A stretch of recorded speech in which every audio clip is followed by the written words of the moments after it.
Words are free. It's how you use them that may cost you. The year is 2015. I am in class 5. My younger sister, she is in class 2. We all fight with our siblings from time to time, don't we? It's an important part of our childhood, and believe me, it can be great fun too. But when I get annoyed, I know I say things to her. I tell her she is somehow not good enough, that I am better. I know it hurts her, and I know she feels bad. But in the spur of the moment, I say these things. And what's ironic is, I don't even mean them. But she doesn't know that, does she? All she can hear is the words. Luckily, I can make it up to her in some way. But this is not always the case. In fact, mostly, it isn't. Hi, my name is Yuvaan and Bery, and I'm a student of grade 9 at the Shri Ram School. I'd like you all to take a moment and visualize what I'm about to say in your minds. There is a man waiting to reach his family. He has been away for far too long and is at the end of his long journey home. He dashes down a hill until he reaches the edge of a cliff. Beyond it lies his home. He could not reach the other side without a bridge. That bridge is of the utmost importance to him, and it is to us as well. Now you must be wondering what this make-believe story has to do with you.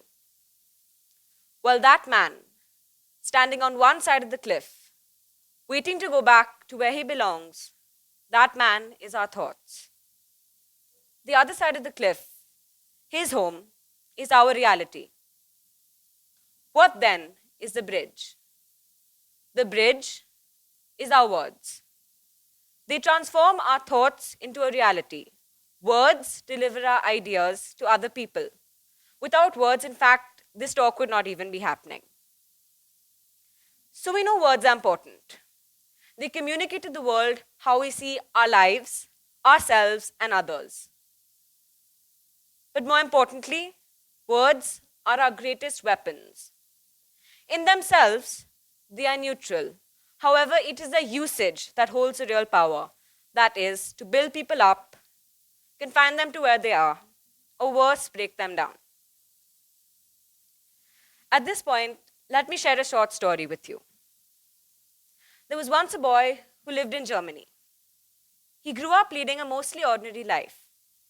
He aspired to be an artist, but he did not make it to the art school of his choice. Worse still, the communication that he was somehow not good enough not only changed the boy's life, it's changed his view of the world and may have gone on to alter the course of history forever.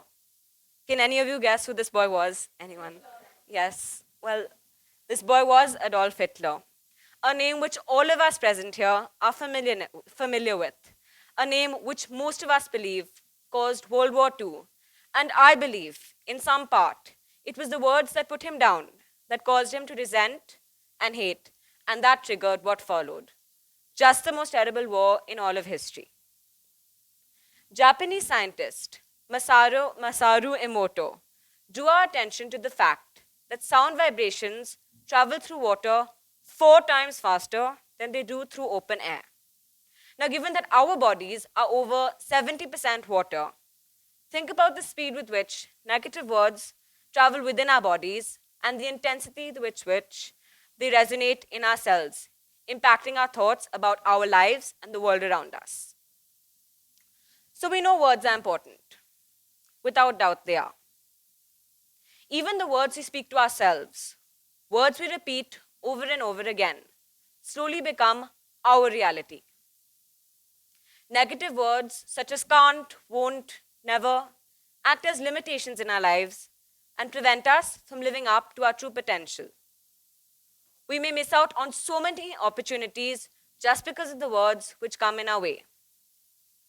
Now, I'd like to conclude my talk with this visualization.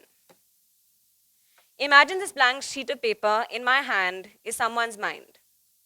My hands are words, and my words are going to crumple this paper. And now I'm going to try and smoothen it. But no matter how hard I try, the crinkles on this paper will never fade. Just like once crumpled, I can never fully smoothen this paper again. Once spoken, I can never take back my words. I recently read a quote that goes something like this: be careful with words. Once they are said, they can only be forgiven, not forgotten. I know for a fact that it is really difficult to think before we speak. But here's a useful tip I learned some time ago in a computer class. It helps me when I remember to use it, and maybe it'll help you too. Before you speak, pause and think. Ask yourself, is it true? Is it true? Is it helpful? Is it inspiring? Is it necessary? And finally, is it kind? Then, and only then, should we speak. I know it's not easy, but it's definitely worth trying. In the end, I believe that if the words I have spoken today have made even one person present here think differently, then my journey with TED was definitely worth it. Thank you for listening to my words. Thank you.